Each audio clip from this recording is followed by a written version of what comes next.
Hello everyone and welcome back to another Jira Cloud automation tutorial. In today's video, we're going to talk about cascading select fields inside of Jira automation. Now, if you've ever watched some older Jira tutorials, you might have heard that it's not possible to copy a cascading select field from one issue to another using automation. Now, that information was true for a long time inside Jira. However, Jira Cloud Automation has evolved, and today there is a much better way to achieve this using advanced field editing with JSON. Now, in this tutorial, we'll understand why this limitation existed, what has changed over the years, and how you can now populate cascading select fields inside your own automation rules. So let's get started. Now, let's first understand why this used to be a limitation. Now, let's suppose that you have a custom field called category. Let me just configure my work type to task. All right. So let's say you have this custom field, which is called category, and this is a cascading select list. Now, let's say it contains two options. One is hardware and software. You click on hardware, you choose what hardware you're running, let's say laptop, or you might click on software and you can go to backend or something similar to this. This is a really simple list. You could have a really big list or something other than this as well. But this is the general idea. Now, unlike normal drop downs, this cascading select list has two values. Now, this hardware is our parent value. Without choosing hardware, we can't choose the second option, which is the option inside of hardware. Now, because of this structure, Jira couldn't fully copy cascading select lists earlier using smart values only, and that started creating some issues for people. Now, many older Jira tutorials therefore concluded that this wasn't supported, and at that time they were correct, of course. Now, today, Jira Cloud Automation actually supports advanced field editing. So instead of relying only on Visual Field Editor, we can directly update complex fields using JSON. Now, this gives us much more control over how data is written into Jira. And it also means that we can now populate fields that were previously difficult to automate, including cascading select lists. Now, let's build a simple example. Yep, discard. Let's build a simple example so that it's easier for you to understand what I'm talking about. We'll create an automation. We'll discard whatever changes that we had earlier. Okay. And all right. So what we want for today's demonstration is that we just want to demonstrate how we deal with cascading select fields. Now, for this, the trigger isn't actually important. You can choose whatever you want. For me, let's say I want to choose issue created. Not issue, sorry. I keep saying issue. Work item created. Oh man, I wouldn't be able to find it this way. Created. Yeah, work item created. Or you could choose any trigger that fits your own workflow or your condition. Now, after that trigger, instead of using only the standard field editor, we'll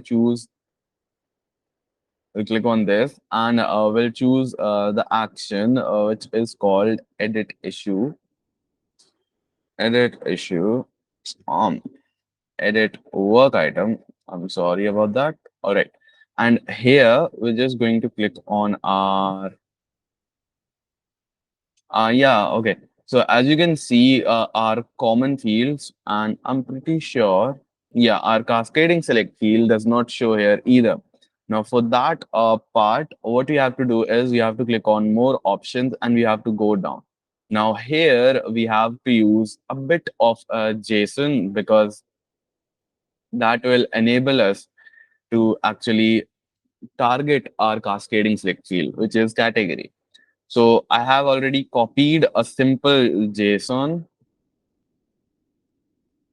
Now, this field ID could be different for you. For me, let me just double check it once so that I'm not wrong anywhere. Go back to space and the space settings, then on to my fields and on to my edit fields. Okay, so how do I?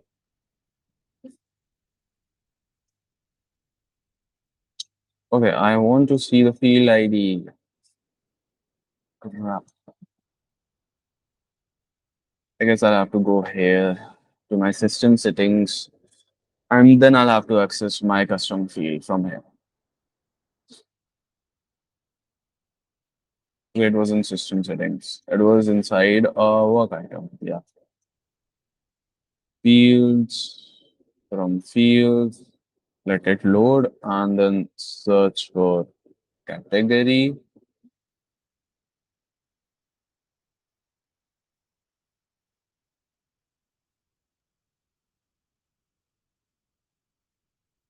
View field configuration schemes.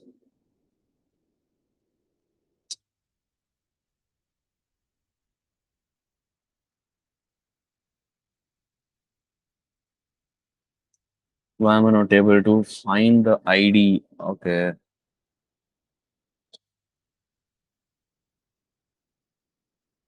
I didn't remember where was the ID?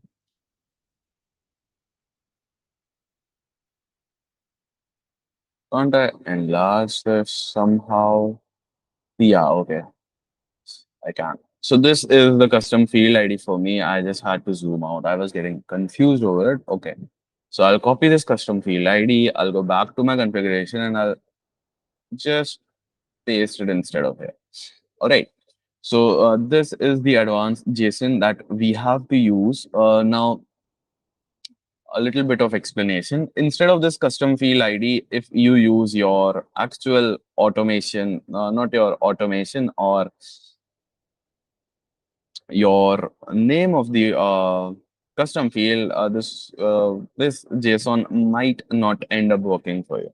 Now, every custom field that we create inside Jira has its own unique ID, and inside this particular field, that is this custom field ID field, we use set to define the value that we want. Now, this set and the value that we have inside of our cascading select list. I'll stop using cascading select list. Inside of category, this value defines the parent option inside of our list, and this child defines the child option of our list or the second level of the cascading field, and this is the value of our child option. Now, when this automation runs, Jira automatically selects both of these values, that is value and that is hardware and laptop. Now, for now, this is hard coded. We can also use smart values inside of our JSON itself to actually fetch the information from Jira itself. So we'll definitely do that because no one wants their code or automation to be hard coded. So the first simple smart value that we're going to use is called trigger issue dot. Now this smart value that I'm going to use will basically go towards your category. Now, where is your category inside of this particular issue? It is present inside fields. Now, inside fields, we just want to go to category. And after that, we just want to type in value because a value tells you the parent option or your parent value, basically. All right. Now, after this, we're going to replace a laptop also with a similar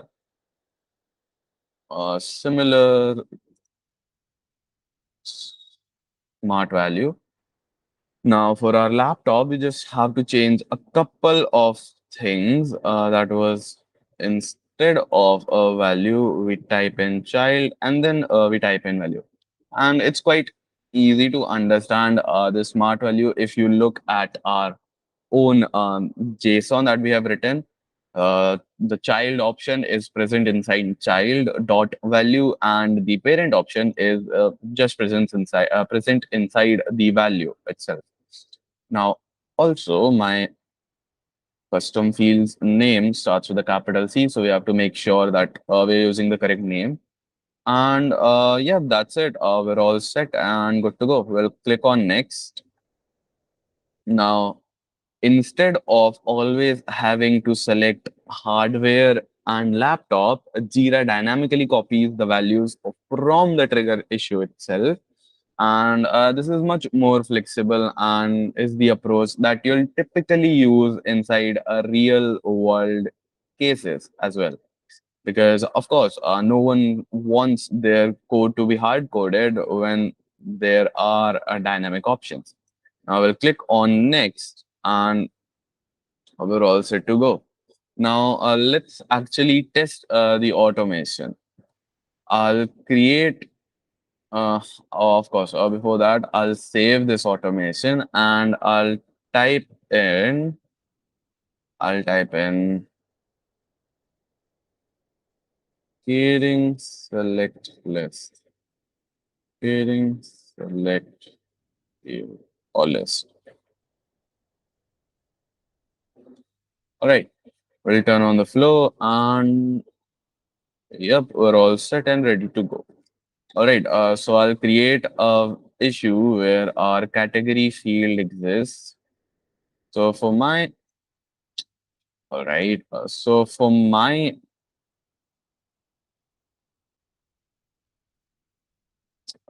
no, I don't want Loom. Let me just, why did this start? All right. All right. Okay. So for my workplace, I have my category field only for task or type work types. You could have any kinds of fields for yourself. So for me, I'm using task work type, and I'll just write in some simple summary like testing 101. And now we're just going to change our category to hardware and then to, let's say, phone for now. You can choose whatever you want. Let's just change it to software and front end. All right. Now let's say this is an issue that contains something related to front end or some code or some kind of bug or some task related to front end. All right. That's it. We'll leave all the other fields as it is, and then we'll simply just create. Now, if we open the issue after this rule is executed, we'll be able to see what actually happened inside of our rule itself. Uh, we'll go back here. We'll go here. I should have just, let me just do this. Yeah. View task. And here we can see software front end. And boom. Did I add a proper? Did I actually add proper? Hmm. Let me just go back. Let me duplicate it.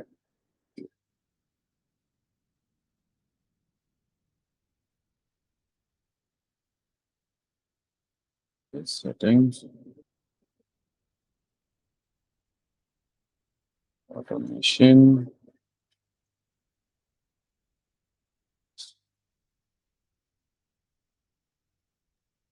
list, and then to audit log.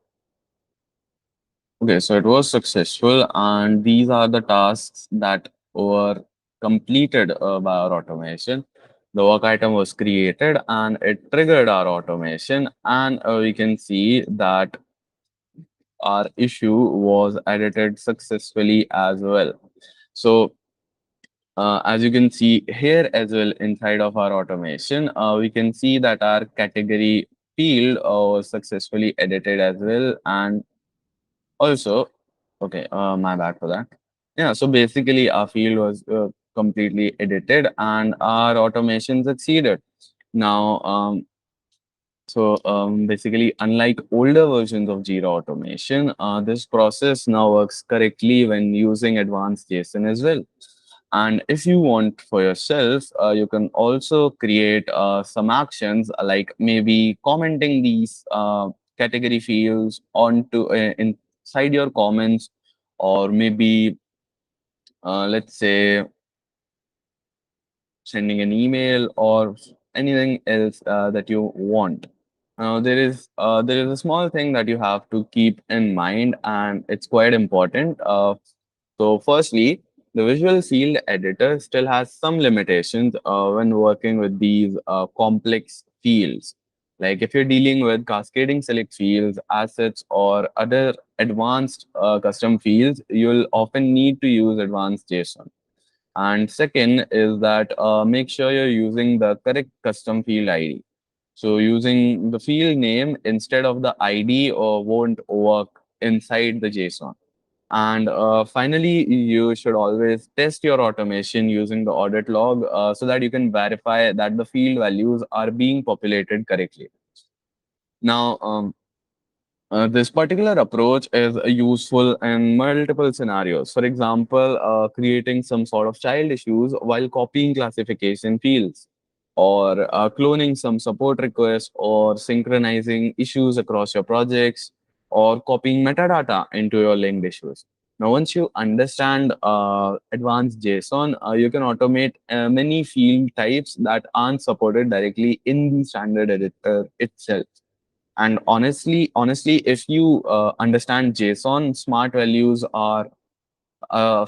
really become very easy for you to understand. All right, so that's it for this tutorial. Today we learned why cascading select fields were previously difficult to automate, how Jira Cloud automation has improved over time, and how advanced now allows us to populate these fields successfully.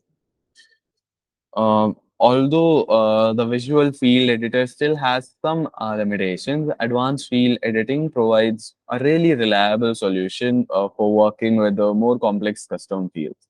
Now, I hope this video helped clarify the difference between the old and new approach. If you found this tutorial helpful, don't forget to check out the rest of the Jira Cloud and Automation series. If you liked our video, please consider liking and sharing it with someone else who you think will also like our video. If you're new to our channel, please consider subscribing and hit that bell icon so that you're always informed about our latest videos and latest uploads over a vast variety of topics.